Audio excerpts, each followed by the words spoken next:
Hello everyone, I'm Ben Johnson and this is the Perpetual Chess Podcast. On Perpetual Chess, I have weekly conversations with the chess world's best players, promoters, and educators about their lives, careers, current projects, and best practices. Perpetual Chess is brought to you through the generosity of its Patreon and PayPal supporters. For more information, go to perpetualchesspod.com.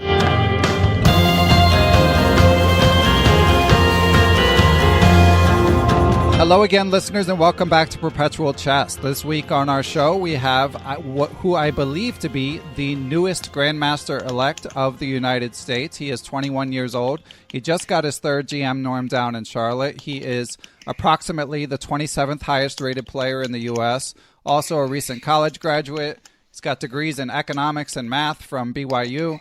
And he is a member of the San Diego Surfers of the Pro Chess League. So, GM-elect Michael Brown, thank you for joining us. You should write a biography for me. That was very good. Thank you. I'm available. As I was just telling you before we started recording, I mean, I follow chess pretty closely here in the U.S. as both an enthusiast and it being sort of part of my job here as a podcast host. So I've seen your name come up in the Pro Chess League, and I know you've been an ascending young player for a while. But then I saw that you got your third norm, and I saw this post that got shared a few times on Facebook thanking everyone, and it tickled my heart. So I thought that now would be a good time to have you on the show.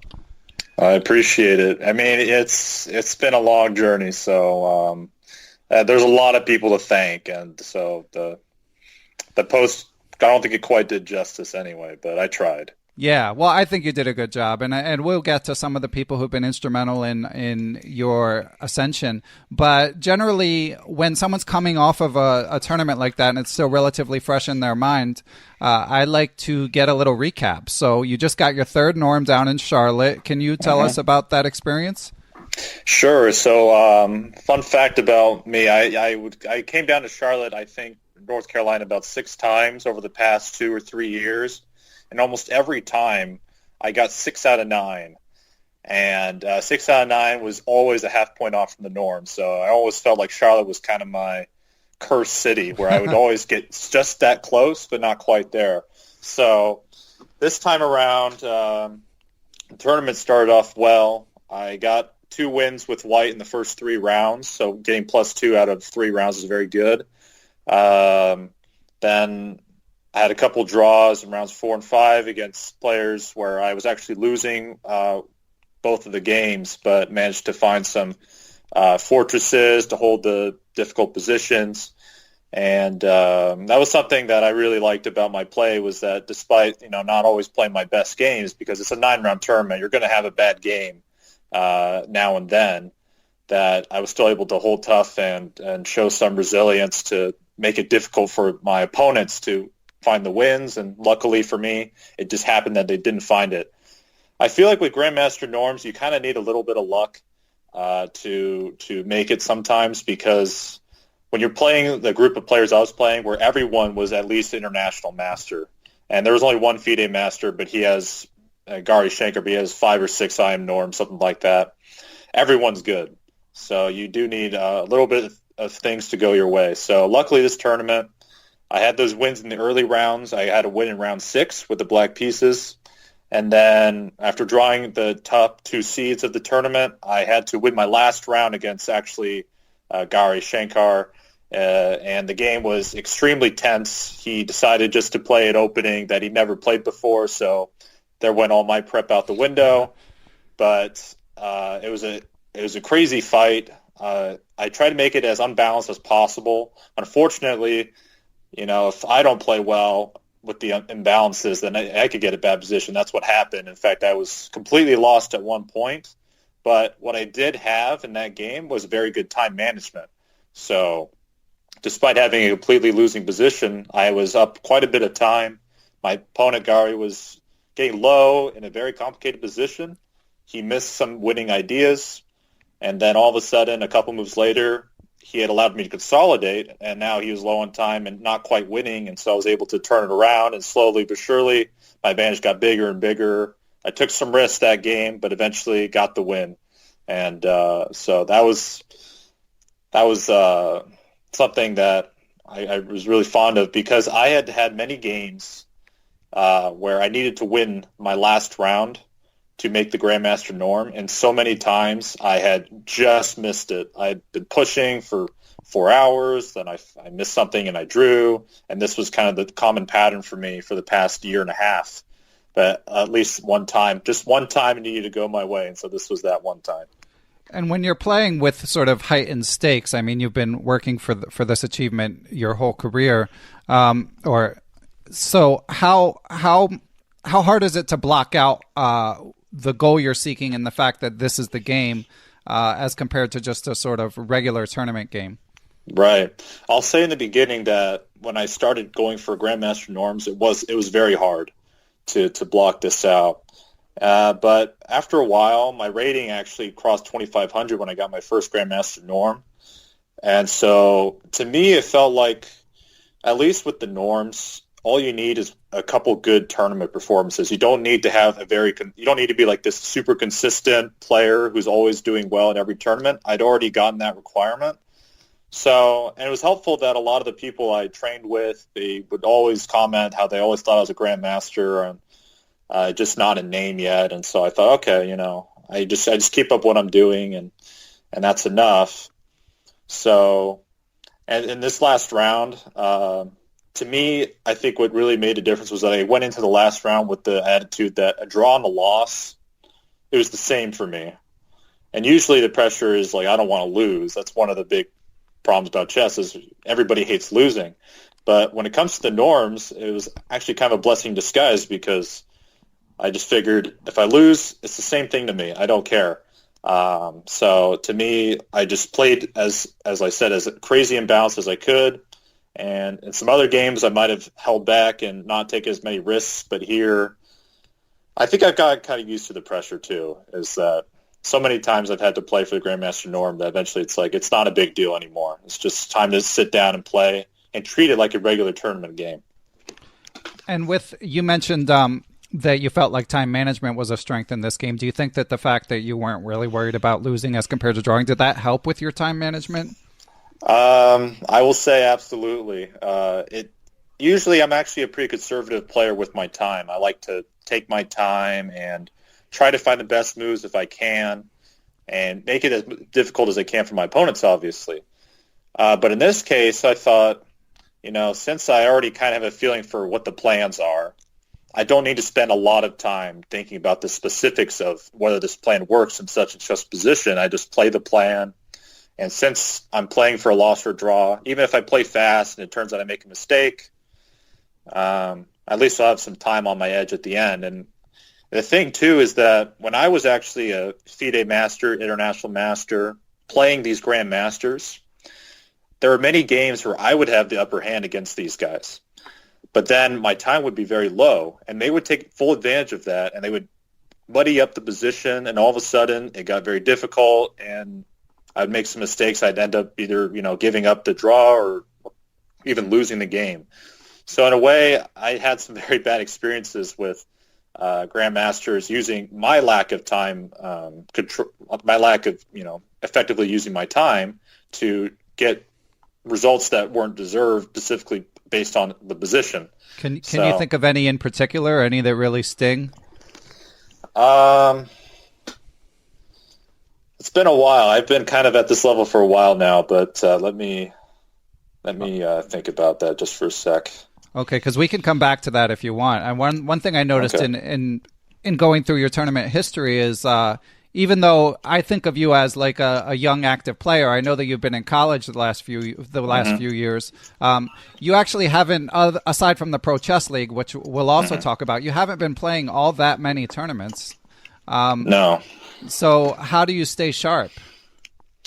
So when I got to school, I actually wasn't sure about how I was going to stay sharp either, but I had a couple people I knew back in Southern California, part of the community that I knew were international masters, aspiring to become grandmasters just like me. And so I decided to give them a call and say, hey, if you think it's possible, I'd like to train with you online. I know that maybe it's, you're teaching or whatever, but if we could just train for maybe an hour or so, just kind of get some ideas out there and talk about the game, then that would keep my interest in the game. And I think that actually really helped, because not only did I start that way, I started to add more training partners as school went on. And so having them, I was going to say, just having them just gave me someone else to banter with for these chess ideas, and it gave me reason to stay with the modern chess and follow it more closely, and also a reason to study chess. Studying chess by yourself takes a lot of discipline, and I will say I'm not the most disciplined studier when I'm just by myself, but when I'm with people that I know that are also at my same level, I'm challenged to, keep up with everything, keep my own knowledge up, and so I think that really helped me while I was in school. Okay, so a couple follow-ups on that. I don't know if you want to reveal your training partners or keep it private due to like opening stuff. But my main question is, what kind of stuff do you guys look at, and how do you come up with the material? Yeah, so that's a very good question. It ranges based on the training partners. Some of my training partners, I'll mention one here because he and I we've been training for a long time. His name is Keaton Kiewra. He's an international master he's living in San Diego right now. Yeah, manager of the Surfers, right? That's right, the manager of the Surfers. So that might have given me the in. Right, and any detectives listening might have guessed that one anyway. But go on. Right, but he was actually the first training partner I had, and we had actually met at the 2015 Southern California Championship, where I met him for the first time. We played. I won the game, and I was just a FIDE master back then, but he was very impressed, and he said, let's train together. I want to learn more about how you approach chess and vice versa. And so at first, I think we really just started going over openings, just kind of different opening ideas that were happening. But mainly what we also did was we played a lot of training games. So we just trained in different things we wanted to stick. Maybe we wanted to try out a new opening. And so we just played a quick rapid or blitz game in this opening to see how we're feeling. And sometimes we would just go over openings without even playing a game, just to kind of banter about ideas. But some of my other training partners, I did try to focus maybe on more problem solving, doing some tactics, some calculation ideas, how to attack. And so luckily I have I would say I had 4 or 5 regular training partners over my college career. And so with each of them, there were differences in the way we trained, but I would say the main things we focused on were openings, training games, and then, the tactics and puzzles, that kind of stuff. And so would this be like a Skype group, or you train with different people separately, or some combination of the two? Very rarely would I do more than one person at a time, just because it's hard to get so many people involved in the same call at the same time. And as a podcast host, I can definitely relate to that. Right. And the other thing, too, is a lot of these chess players that I trained with, I actually met during college at tournaments that I went to. So when I was a freshman, I actually went to some tournaments in Dallas. And what I noticed about Dallas is there's a lot of college-age chess players around my strength that I hadn't actually known before. I didn't know that there's this vibrant community of people who were striving just like me to make the Grandmaster title.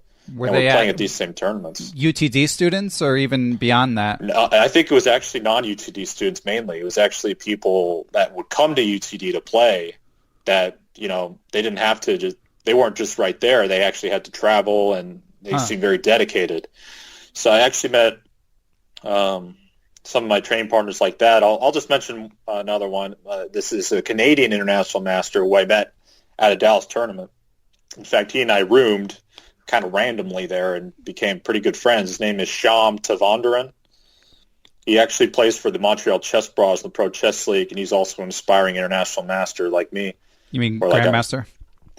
Now I have to forget that I'm no longer an aspiring international master. Right, yeah. And so when I say that, I just feel like it's been 2 years. But he and I met at a Dallas tournament, and then he was another guy who I noticed he was actually a little bit older than me. And that actually shocked me. He was working full-time, and yet he was coming to these tournaments. And so I was actually very inspired by his dedication to the game, despite all the other things that he had going on. Because I thought school was bad. Then all of a sudden he's got almost full-time work. And so I thought, okay, if he can go to these tournaments, and train, once every week. Why can't I, doing college? So I think it was those kinds of experiences and meeting those kind of people that I think really helped me, because those were good places to meet the type of people who I would train with later on.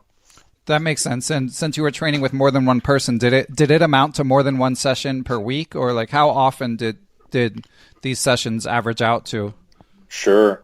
I think there were some on times where I would train 2 or 3 sessions a week, and there were other times where I wouldn't train at all.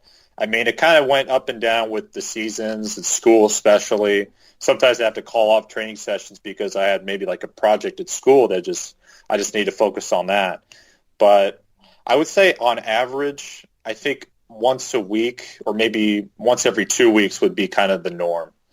Just based on, there are some very long stretches of where I just couldn't train at all just because of the business of school. In fact, my last semester of college, I didn't play any chess tournaments because I was very focused on job hunting and trying to get my career figured out at the same time. So that took me away from chess for a little bit, but I still train, I'd say, again, once every 2 weeks. And so that still kept me sharp enough. Okay. Yeah. And you graduated just a couple months ago. Is that right? I did. I graduated December 21st, 2018. Okay. And what's your next step? Have you figured that out yet? So I'm actually going to be moving out to Washington, D.C. in a month, or not in a month, in I would say 3 weeks or so, to start a job as an economic consultant. When you say the economics and math majors, economic consultant is actually a pretty good mix of those two. So I'll be headed out to D.C. to a firm called Bates White, and I'll be starting there, at the end of the month. So I'm really excited for that. Also, a little nervous because it's a full-time role, and I will say that getting the Grandmaster norm when I did, extremely, it was a very good time to get it because, man, if I had not gotten it here, I would have had to probably find some time during my job to play, and that's tough. So yeah, well, congratulations on the job, first of all. Well, thank you. And yeah, definitely good timing. I mean, just speaking from my experience, not playing on your level, but finding some time to compete, I think would not, if you decide to make it a priority. It's not impossible when you're working full time. Just don't have kids. Is my advice. I'm 21. I probably have some years ahead. Good. I mean, obviously in due time is a life experience I recommend, but won't be good for your chess. So do you think you'll do any coaching, or are you just going to focus on your work for the time being? That's actually a question I'm pondering right now. The thing is, I don't know the DC community very well at the moment. What I'm going to do is I'm going to try to arrive early and maybe go to a couple chess clubs, scout out the kind of players that are there, the kind of people who might be interested in coaching or whatnot. And so we'll see. I mean, it's not something I've done a lot in the past, to be honest. I've really focused on my competitive chess. And so coaching was something that always took a back seat there. But that might be something worthwhile considering when I, start the full-time job, because playing competitive chess is going to be a lot harder then. Yeah, and you can, if you find dedicated young students, it's sort of, it's a way that you can still live a bit vicariously through a student who's really pushing hard to improve, even if you don't have the time to do it yourself. And I was just going to say, like, I saw you've done a couple YouTube videos, and I would definitely encourage you. You're very good at explaining ideas. So you encourage me to get on there more, huh? Well, if you have the time, or at least to do teaching. I'm just saying, however you decide to pursue it, you're good at explaining ideas. And one of the videos I saw was your video highlighting beating Yu Yangyi with the black pieces, no less. Just sort of a mind-boggling achievement. So I'll link to the whole video in the show description, but why don't you, if you could tell our listeners just sort of the Cliff Notes version of what this experience was like. Sure. So Yu Yangyi was the first full Super Grandmaster I played, and it was at Chicago Open 2016, round 2. I had played down the first round and won, and I expected, I'd probably play down again round 2, and the parents come in, and there's Yu Yangyi. Actually, if I could just jump in for a second, just for any listener who doesn't know, Yu Yangyi is currently number 12 in the world. He was top 20 even then, one of China's best players, so just an absolute monster. But anyway, sorry, go on. So, I mean, yes, I actually had a roommate, Grandmaster Yaroslav Zherobuk, who was staying with us at the time, and I remember he even expressed some trepidation over Yu Yangyi's participation in the tournament. Right, yeah. I mean, I was thinking, like, and I respect Yaro. He's a very strong grandmaster. I think he's going for a MBA or something right now at St. Louis University. But I remember, like, when I heard that from, like, a guy like Yaro, I thought, oh, geez, what's going to happen? You know, I'm probably going to get, you know, destroyed. But to be honest, at the same time, playing a guy that high, it takes some of the pressure off, too, because you're not expected to win. You're not even expected to draw. I mean, there's only one result that's expected, and being black, you know, in the game, it's like, well, okay, I guess I can just kind of play because there's no pressure on me to hold up to any expectations, even if I lose. No one's going to think like, oh, geez, I can't believe Michael lost to Yu Yangyi, right? It's like, it's just one of those things that I think for me, at least psychologically, playing the top players is actually something I actually enjoy doing, just because it takes the pressure off of having to perform like with the results, like I need to get the win or I need to get the draw.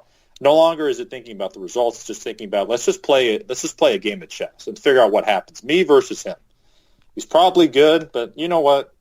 I mean, if we just play him versus me and he beats me, that's fine, fair and square. He's a very good chess player. No one's going to think any different of me. And so I think that was a very good psychological way to view the game.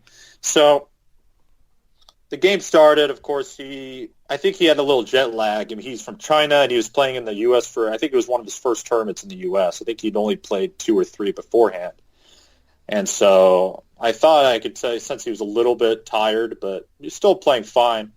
But he did make a mistake in the middle game that allowed me to make the position kind of unclear. And unfortunately for me, I made some mistakes myself. And at one point, he actually offered me a draw. He was white, and he pushed his pawn at h6. He played h6 check, where I had like a king on g7 and the h7, g6, f7 structure, and offered a draw. Now, normally when a person pushes their pawn at h6, that's not a good sign, especially if you don't have your dark squared bishop to cover those weak squares. But the fact that he had offered me a draw kind of shocked me, because I was thinking, here's this guy who is one of the top players in the world. I'm just a FIDE master, and he's offering me a draw with the white pieces. Something is going on. He must not really like his position very much. And so I decided, you know what? I'm just going to play it out. I'm going to see what happens. It doesn't seem like he's very comfortable. And, you know, when I offer draws usually when I'm not comfortable with the position. And so I thought there's no way that a Super Grandmaster would offer a draw to someone as low as me without some trepidation about his position. So I decided I'll play on. And I think the position, it actually shocked both me when I did it. Like when I played on, I was a little shocked. I was like, oh, why didn't I take the draw? You fool. Right. But at the same time, I think it really shocked him. I think he expected, here's this 2400 FM. I just offered him a draw. There's no way he doesn't take it. I'm one of the top players in the world. And I decided I'll just play him like a human being. It's like, I know he's one of the best players in the world, but just for that moment to make that decision, I'll just treat him like a regular human who's not comfortable with the position, and so we'll play on. And it also helped me because I think he might have got a little mad. And so when we played on, he had a chance to go for a repetition. He actually had a repetition at hand, but he didn't go for it. He tried to play on for the win. And, it was a pretty interesting position. And he had a couple ways to draw, but I think he was so focused on trying to beat me at that point that I think he was kind of overlooked all these draws to try to find the win. Unfortunately for him, no such win existed in the position, so he ended up trying to have to hold a worse endgame. And unfortunately, I think he also got kind of low on time. It was one of the longest games of the round, and I felt that, you know what, I'm up a pawn in this endgame. I was going to keep playing and see what happens. And eventually I managed to create a mating net around his king, after which he did resign. And so 60-move game against Super GM that went my way. It was definitely something I was not expecting. And I got a lot of people were watching that game, and it was something that it's not very often you get to play a Super Grandmaster, first of all. And so the fact that I even got to play Yu Yangyi was quite the experience. But the fact that, I get to play him and go for the win and then eventually did win, that's even rarer. So I think I just try to make the most of my opportunities in the game. Just play regular chess. Don't worry about the result. I think if I'd been more worried about the result, I would have taken the draw, no questions asked. I mean, it was unclear when he offered the draw anyway. But I decided, no, I'm going to play this on and just see what happens. And so that attitude allowed me to get get this fantastic result. Yeah, and it's a great lesson in sort of chess psychology. I mean, it's impressive that even when you were 18 or 19, however old you were during that game, that you had the perspective, sort of poker player mentality that, hold on, if he's offering a draw here, he doesn't think he's better. And just for listeners, again, I'll try to link to the game, although I have to say, Michael, I watched your YouTube video, and then I tried to look for the game on chessgames.com and didn't see it. Yeah, I think the game is on Chess Tempo. I believe they have it on that database. But yeah, like if you just search it up, I also was unable to find it. I'm not sure maybe if he asked the database to hide it or something. But yeah, that's funny. And I'll check ChessBase as well. I mean, we'll get the game out there for sure. Obviously, you're not hiding it, being that there's a YouTube video on it and being that it's a crowning achievement. But yeah, I mean, getting back to the psychology, it's really impressive. I mean, it shows a great deal of confidence for a young FM to have the presence to sort of look through the situation, and it was not. It was not a playing for two results type position. It was a like, what the hell is going on here type position. Yeah. Yes. So yeah, it's congratulations. And you mentioned in that video you've played a couple other Super GMs. I have. So who else? So I played Luke McShane when he was about 2690, and I know he's been a Super GM before. And that was actually the first Super GM I ever played.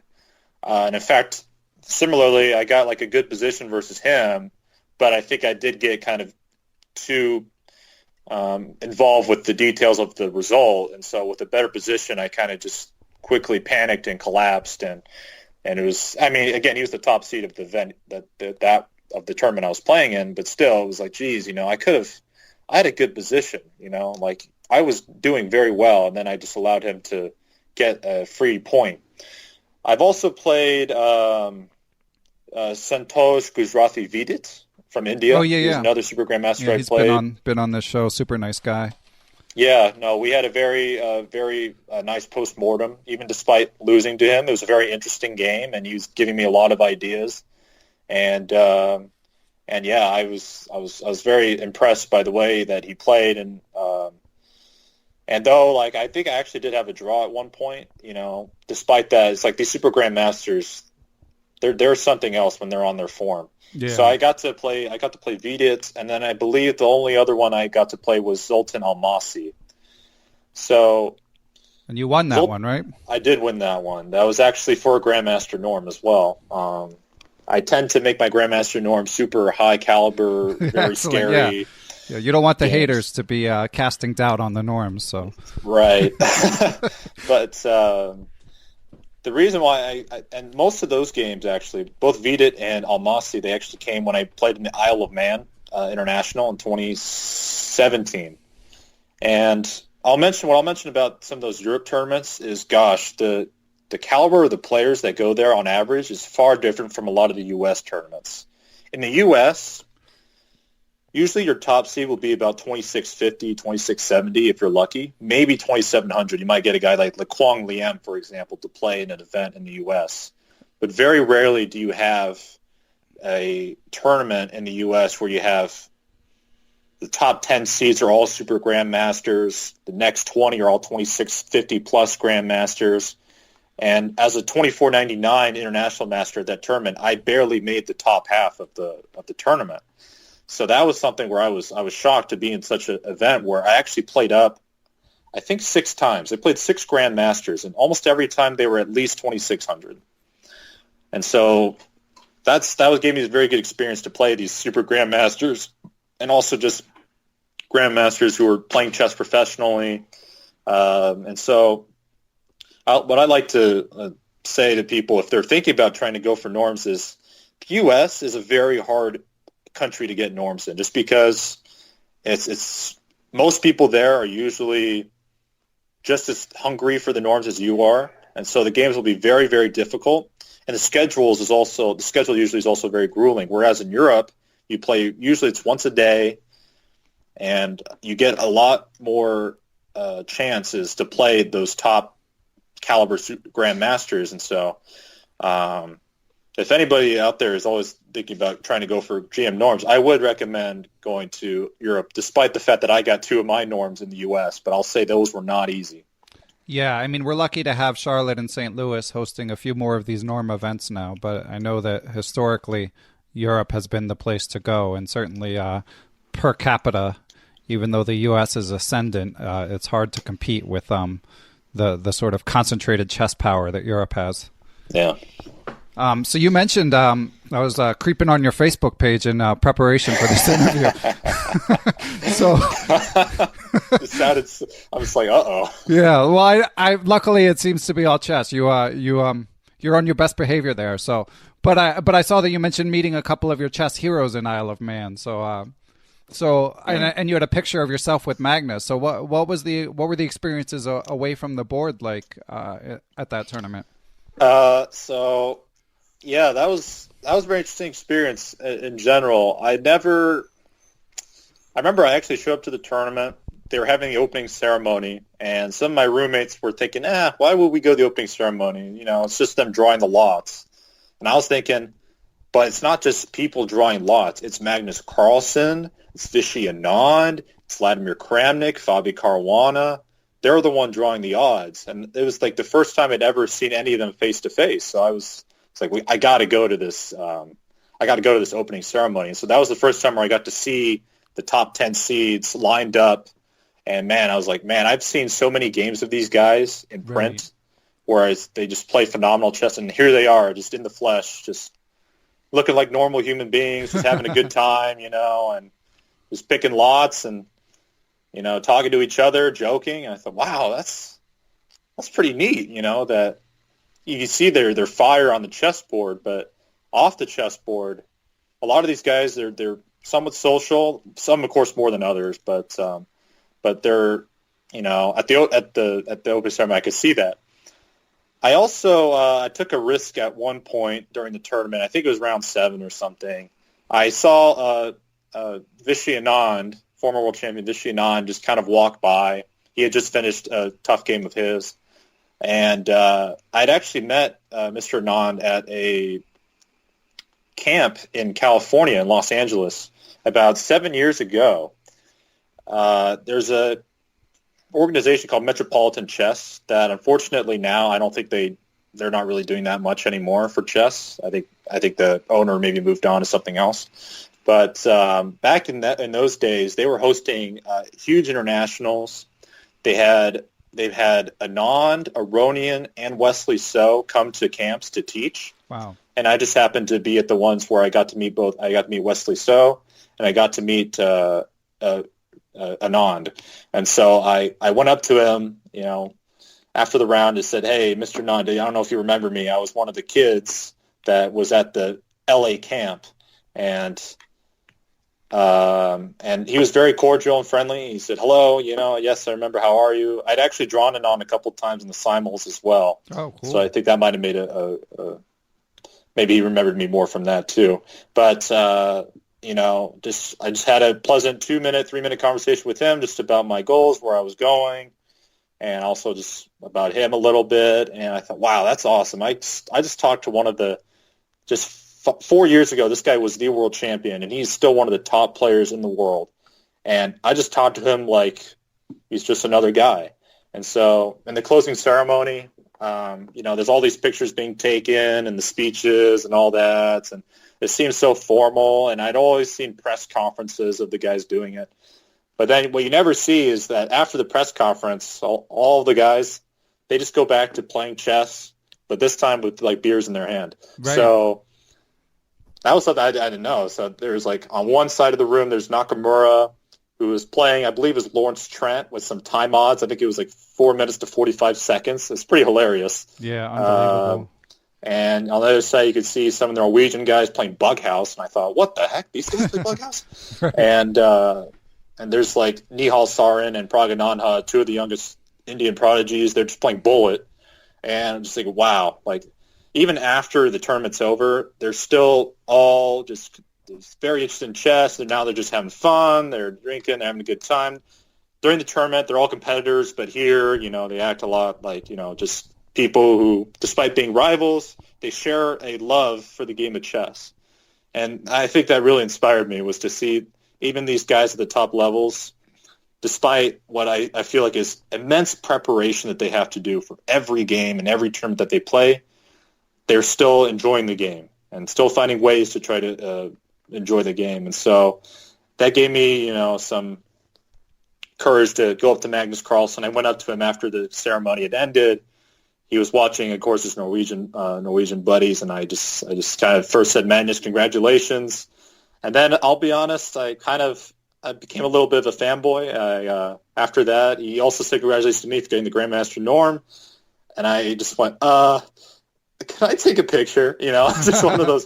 It was an awkward conversation stopper. I think Magnus, in a way, was trying to just like have an interesting conversation, but then I was just like, sorry, I mean, yeah, you got to do it. Carlsen. Yeah, I need a picture.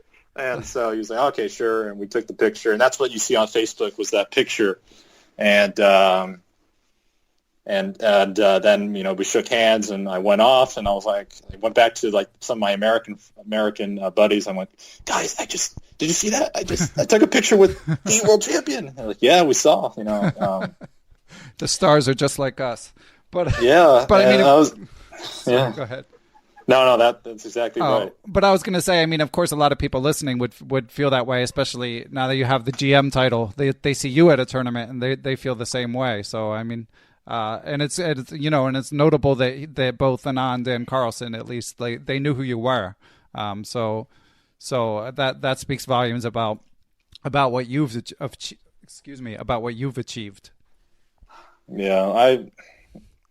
Yeah, it was pretty touching, just especially I think Carlsen, he knew because I'd gone up and I'd actually taken my Grandmaster norm, and so he knew I just won the award. But Anand that was pretty touching. That he remembered the camp, and then he remembered, I'm sure there were many kids who took pictures with him. That was one of the main events of that camp, and then here's the one who drew him in the simul or whatever, and so maybe left an impression on him. So yeah, like you say, these guys, they did remember me, despite me, even back then, just being maybe a master or an expert or something. So that was really something. That was something special. Yeah, well, I mean, the stories about Anand are that he remembers everything. So I guess not so surprising that even a camp many years ago, he's going to remember the details. Yeah. So you mentioned these guys inspiring you, and in the sort of the Facebook note that I mentioned earlier, you gave a shout out to your former coach, Armen Ambartsoumian. I hope I said his name like somewhat resembling the correct way, but I mean, well-known Southern California trainer. Yes. And so I was curious. You mentioned he helped you in difficult times. So I was curious, what were the difficult times for you in your chess career? Yeah, that's a very good question. One that I hate to revisit, but one that it did really change how I view chess. So I'll say the first big kind of dark age for me was I reached expert at age 11. And when I was, 11, I thought I was going to just become a master straight away. I was improving rapidly. Armen was my coach then, and I was having good tournament for good tournament. But then I hit a little snag in the latter end of 2009. I went to a couple international tournaments. I did very poorly. And in general, even back in the U.S., I was starting to do poorly for about 8 months or so.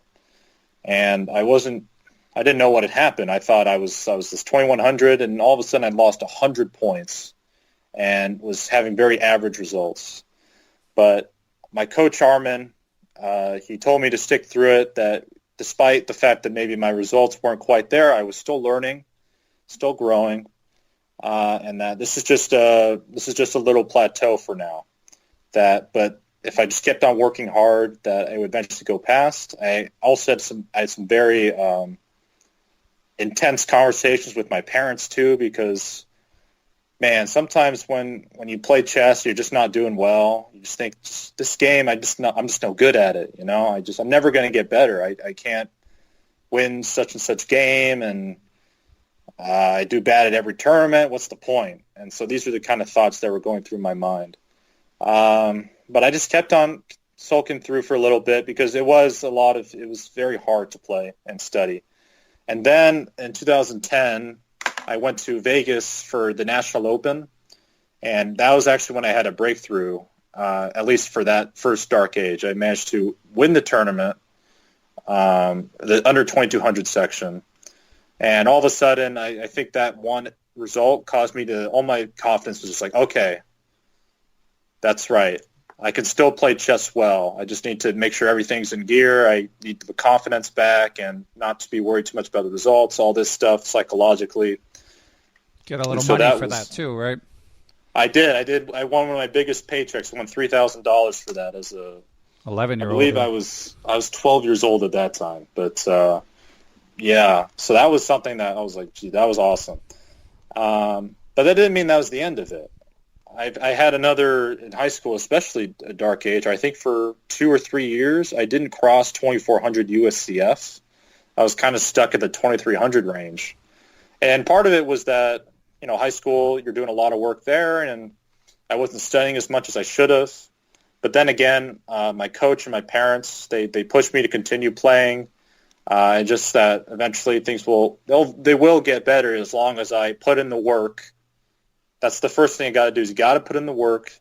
You got to go to the tournaments. You got to play. I mean, if you do those three, eventually things will hopefully turn around. And so after 2 years of kind of meandering around the 2300s, I did have some good tournaments and eventually crossed 2400. I made my first IM norm.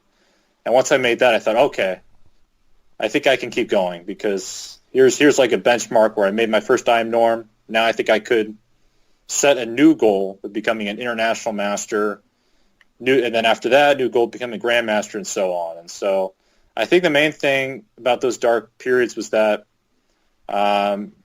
despite not having the best results, I was still practicing, I was still learning, and I was still trying to have a genuine interest in the game, doing everything that the guys who would come before me told me to do, because they're experts in the game. And I realize now that their encouragement, it meant a lot to me then, and now where I'm at, I just realized I couldn't have done it without, you know, the support of people like that, who just pushed me along and let me know that there is a long-term perspective to this, that just a couple bad months or even a bad year doesn't mean that you're not going to improve at chess. So that's great advice, and I'm sure to a lot of listeners, like the rating plateaus that you describe sound kind of like first world problems, you know, like getting stuck at 2400 or getting stuck trying to break through 2400 and stuff like that. But I think that the lessons that you're describing are applicable to anyone, and I know we have a lot of adult listeners who, you know, I mean, myself included, who probably will never see 2100, but the lessons of knowing that there's going to be good periods and bad periods definitely apply to everyone. So speaking of chess improvement, so what have been the most effective learning tools for you, whether it be books or online training or formative lessons you've gotten over the years? Sure. So when I was a younger kid, just starting out chess, there were a couple of things that I loved to do. Number one was reading books, and one series that really stuck out to me was Grandmaster Yasser Seirawan's Winning Chess series. There were 7 books in that series, and as a young kid, I really liked the way he approached chess and like just explained the game, and in a way, he just kind of made it fun. You had this one book that's called Winning Chess Brilliancies, and he goes through almost every move, having a note by each and every move from all these great players. It could be world champions, it could be some grandmasters playing, but to me, it just fostered a love for the game. It's like, wow, this is what can happen if you keep sticking with chess, and you can play some of these brilliancies. So that chess series, especially when I was starting out, was very helpful. So do you remember approximately what rating you were? I think I started reading these at age 7, and I didn't even start playing USCF tournaments until I was age 8. But I don't think I stopped reading them until maybe I was 9.5, 10, when I reached maybe 1,700. Okay, wow. Because at that point, I realized that despite, the awesome games and whatever, I knew them all by heart, for one, so that wasn't very helpful. I already knew it all, so I'd read it and go, yeah, I already knew that. But there are also a lot of other books out there that maybe were more applicable to my level then. So that was something I did. The other thing I did as a starting out was that I played online chess almost incessantly, nonstop. I would just go online after school. I'd come home from school. I had an ICC account. My dad had created it for me. It's my ICC account is Michael Q to D5. My chess.com is Michael Q to D5. My Yahoo is Michael Q. It's just like this thing that. And here's the history of how that name came to be. When I was 7 years old, my dad just had a simple question: Michael, where's your favorite square to move the queen? And as a 7-year-old, I just said D5. And so all of a sudden, Michael Q to D5. That's what it means, queen to D5. The handle was born. And so, that was the history of that. And I would just go online after school. I would play for hours, literally hours. I wouldn't stop. I'd play they used to have the 2-minute, 12-second increment time controls. And I would play game after game in that time control. And I have some of those games still saved in my archive. And let me tell you, those games were not good quality at all. Right. Terrible quality. I'm looking at it, it's like, what was I thinking? Now, of course, even when I'm 1,700, I think, what am I thinking? But back then, it was a blunder after blunder after blunder by each side, hanging piece here and hanging piece there. But despite all that, I think I just really loved playing the game. And was it mostly blitz? It was mostly blitz. And were you reviewing the games, or just plowing game to game? I think there were a couple games where I'd go back and review them, but to be honest, as a 7-year-old, you're not really.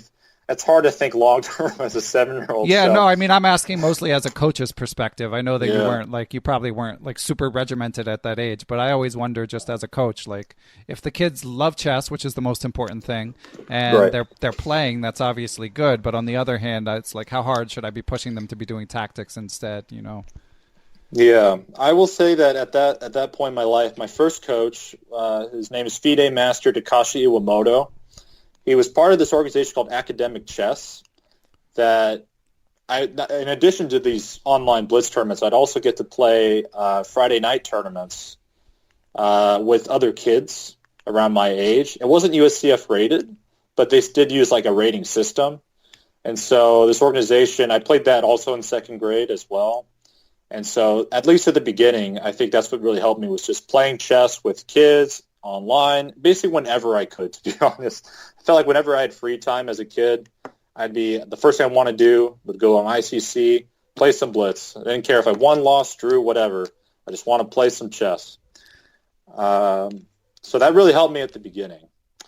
Later on, I'd say once I reached 1,700, Class B, Class A, that's when I really started to focus on. I need to get my tactics up. I need to get my openings up, all this defense, whatever. And so I did actually. I saw that there's a note that another grandmaster recommended this program called CT Art. Yeah, Mauricio Flores. Yeah, and I also say, like him, I did those a lot when I got to the Class B, Class A level. I started to do those quite a bit, and so those were very helpful for at least getting my pattern recognition up for the types of tactics that you see in regular chess. And chess.com, I don't think was really big back then. So these were the kind of programs you got to use. But then when I finally got to get coach Armen Ambartsoumian, once he finally became my coach, we started having face-to-face lessons once a week. And I'll say that was actually very helpful in that it gave me no excuses to not put my best effort in, because my dad would drive me to Long Beach, which is about a 40-minute drive from where I live, to meet with a coach for an hour and a half. And so if I don't put in my best, I'm not going to be going to lessons very long. Right. So that gave me some motivation to really focus on what he was trying to teach me. And so that really helped me when I was struggling as an expert or as a master to go to these things and have an hour and a half just to discuss chess and do these puzzles. And that was very effective. And then, of course, we talked about this a little bit at the beginning, was that once I got to college, the training partners, to me, that was the biggest thing that really helped my game, just because it kept my interest in the game very high. It exposed me to people around my level that were just as interested in chess as I was, and had their own strengths and weaknesses, and now all of a sudden I could banter back and forth with them.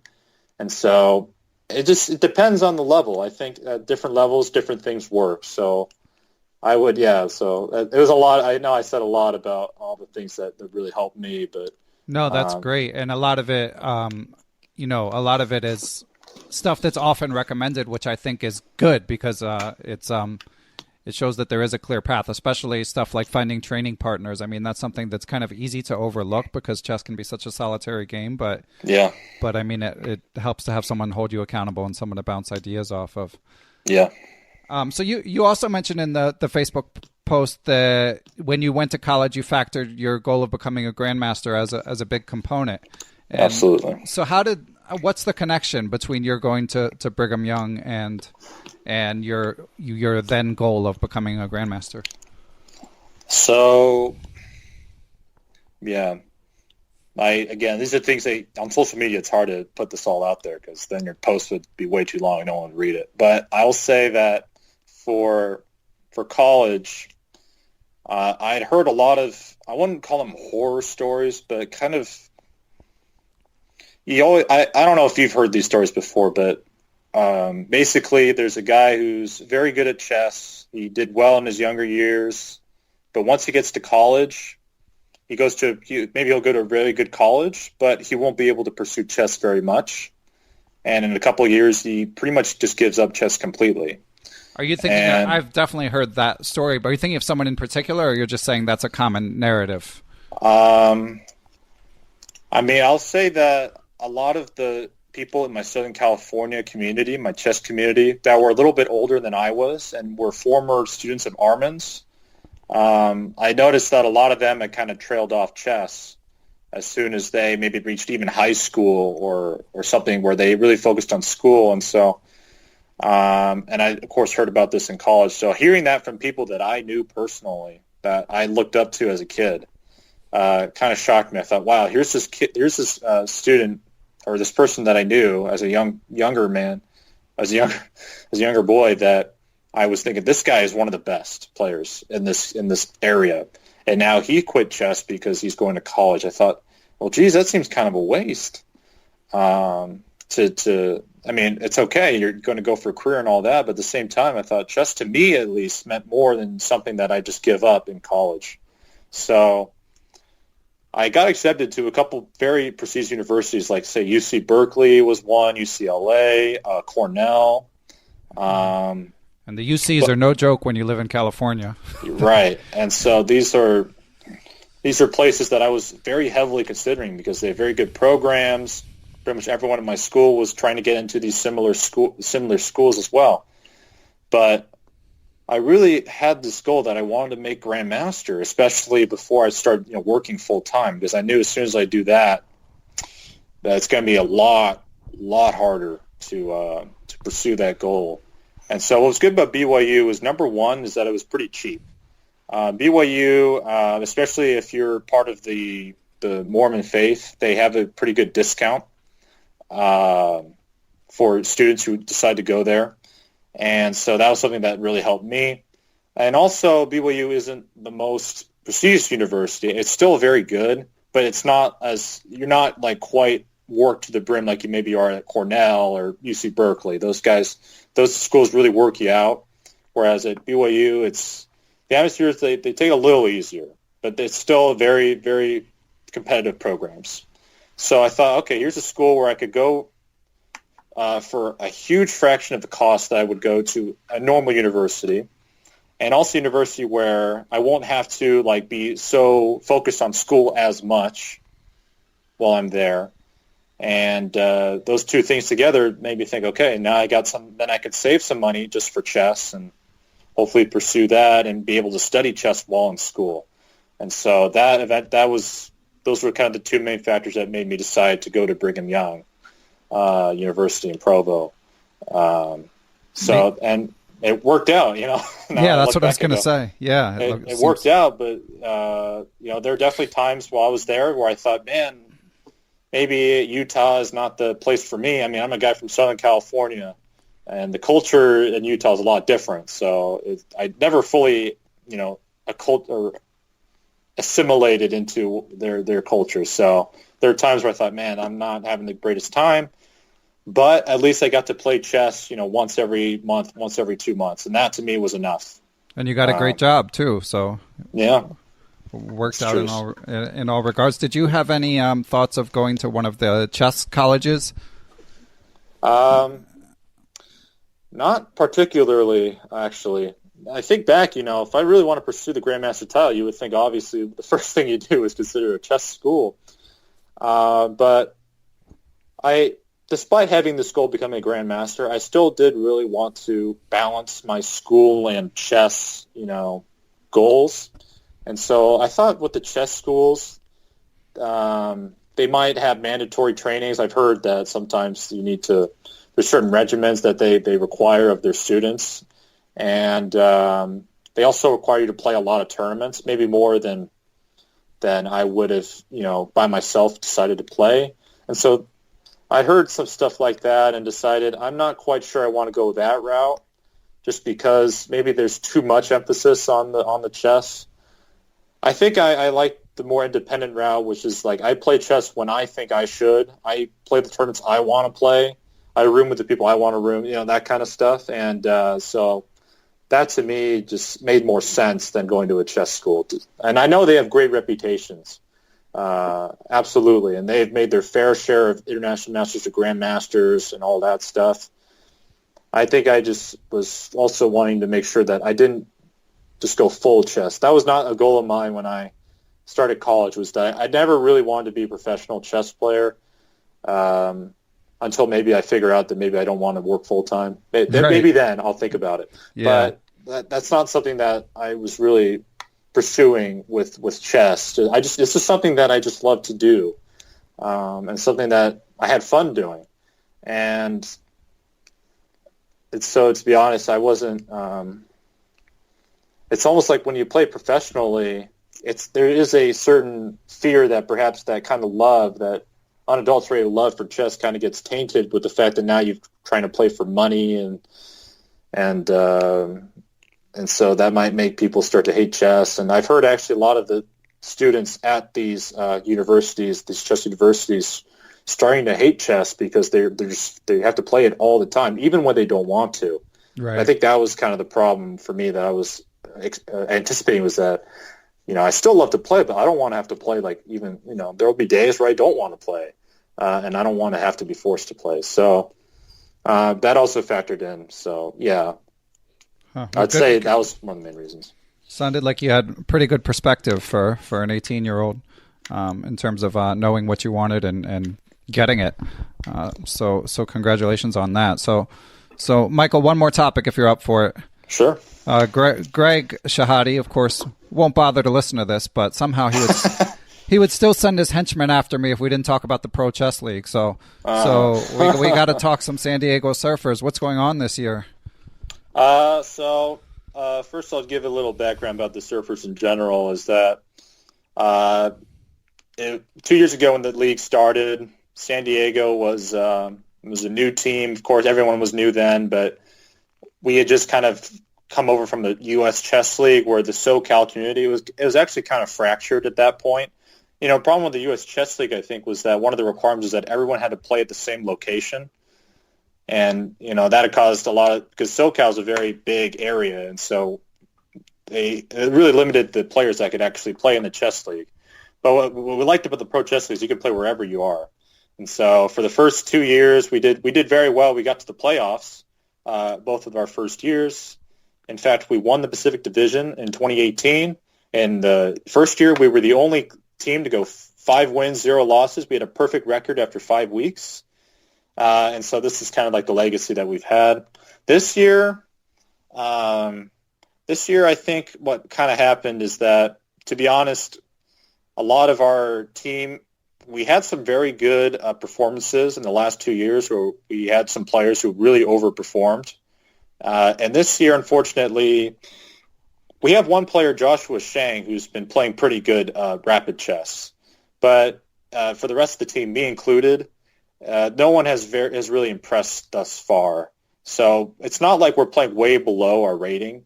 And so, like, for me, for instance, I think my performance is probably after the what was it? Their Super Saturday version, Battle Royale. Right. I didn't have a very good Battle Royale.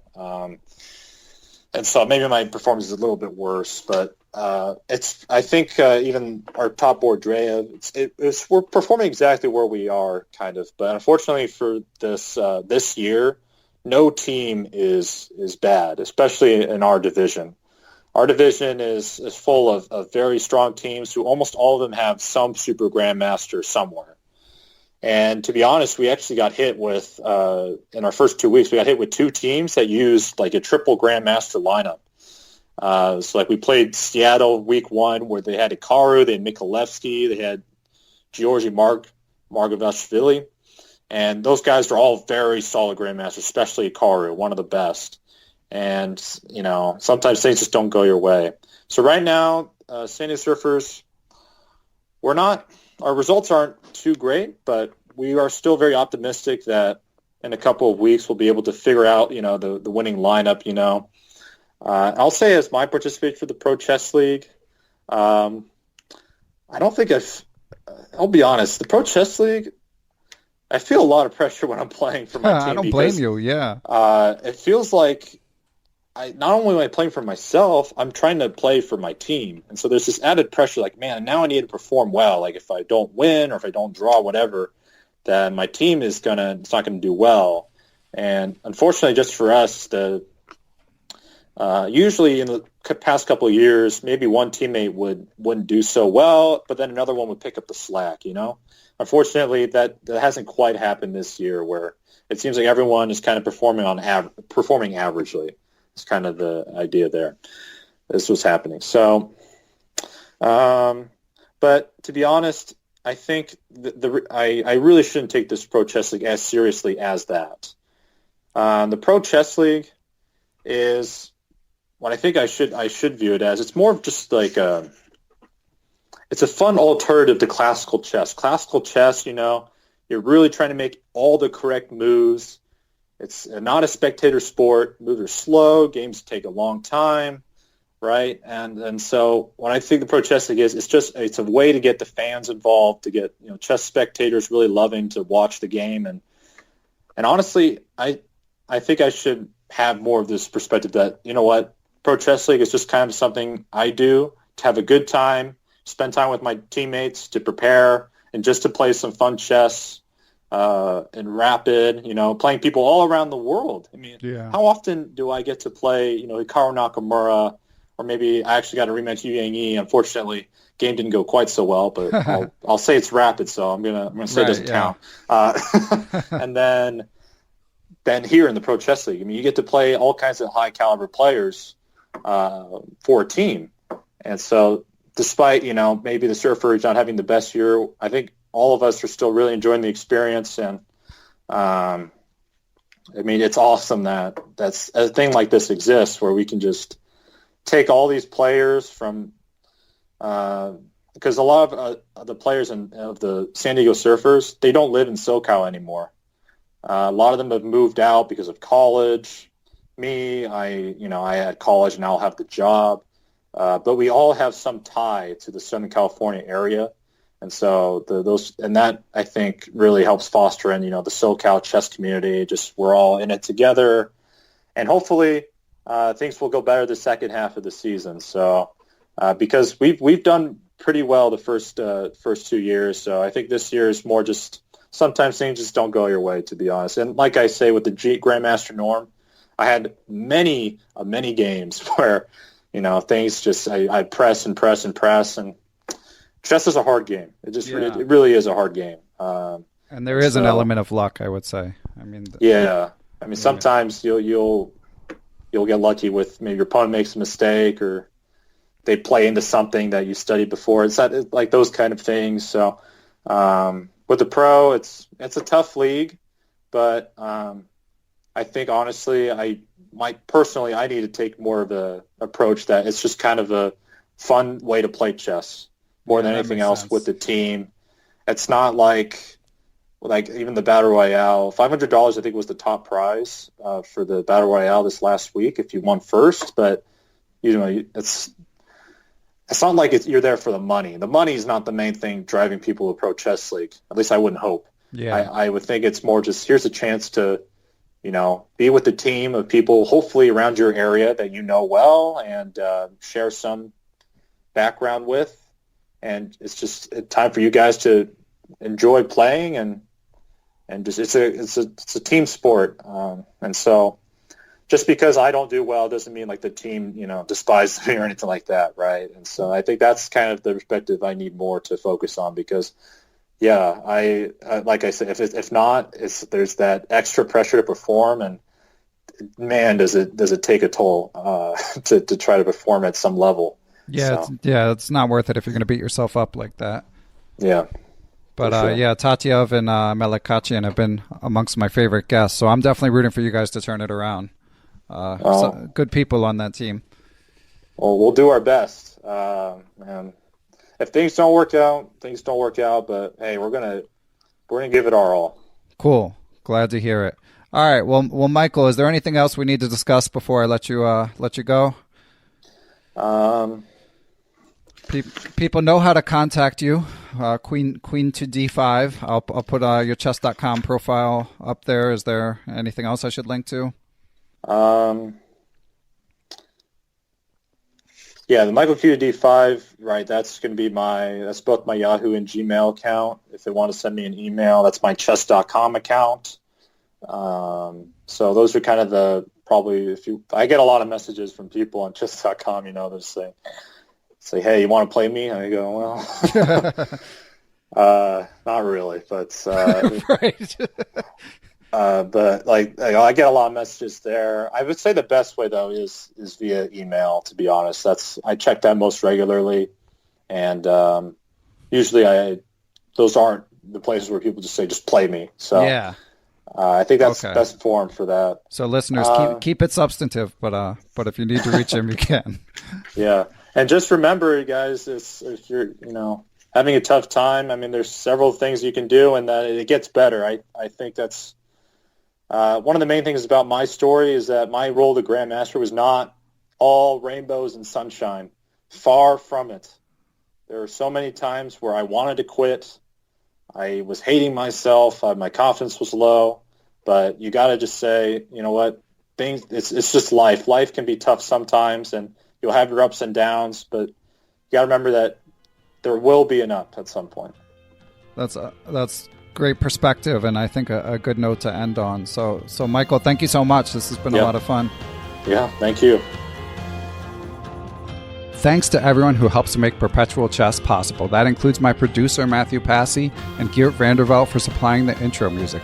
I also want to thank all of you who have helped spread the word about the show. That includes people who tell your friends and write positive reviews on Apple Podcasts or other platforms. Every little bit helps. But most of all, I want to thank the people who provide financial support. As you guys have heard me say, I spend a lot of time on this show, about 5 hours a week, and even though it's my favorite aspect of the work that I do, I would not be able to do all this without financial support. So most of all, I want to thank my Patreon and PayPal perpetual partners.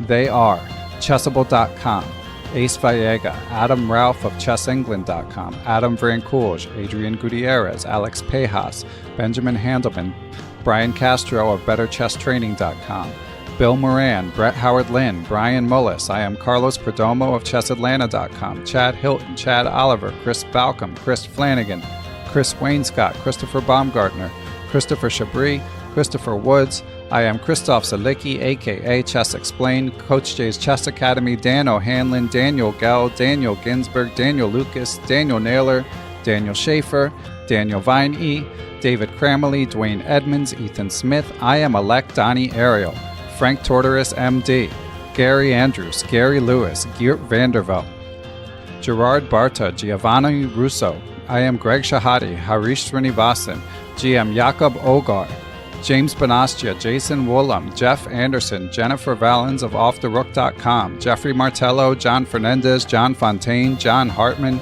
John Jernigan, WGM Jen Shahade, Jens Green, Jerry Wells, John Thompson, Kare Christensen, WGM Katerina Nemtsova, Kelly Palmer. I am Kostya Kuvutsky, Krishna Gopalakrishnan, Laura Belyavsky, Lucio Casada Silva, Matthew Passy, Martin Habich, Matthew Tedesco, The Mysterious Moonmaster 9000, Mr. Mike Shahade, Nate Salon, Nathan Webster, GM Pascal Charbonneau, Passy Passanen, Paul Bain, Paul Clarkson, Paul Sweeney, Paulo Santana, Peter Lux, Peter Merrifield, Quality Chess Books, Randall Temple, Ricky Grijalva, Rob Lazorchek of DiplomatChess.com, Robert Steiner, Ryan Stone, Scott Doherty, Scott McKinnon, Steiner Lima, the law offices of Stuart Katz, WGM Tatyev Abrahamian, Thomas Casper, Thomas Stanix, Thomas Tachenko, Tim Brennan of TacticsTime.com, Tim Seymour, Timothy Ha, Todd Bryant, Tony Rotella, Tyron Price, Victor Vrancourt, FM Zhao Cheng, and Zhivko Stoyanov. Wow, the list is getting long. Let's keep getting it longer, guys.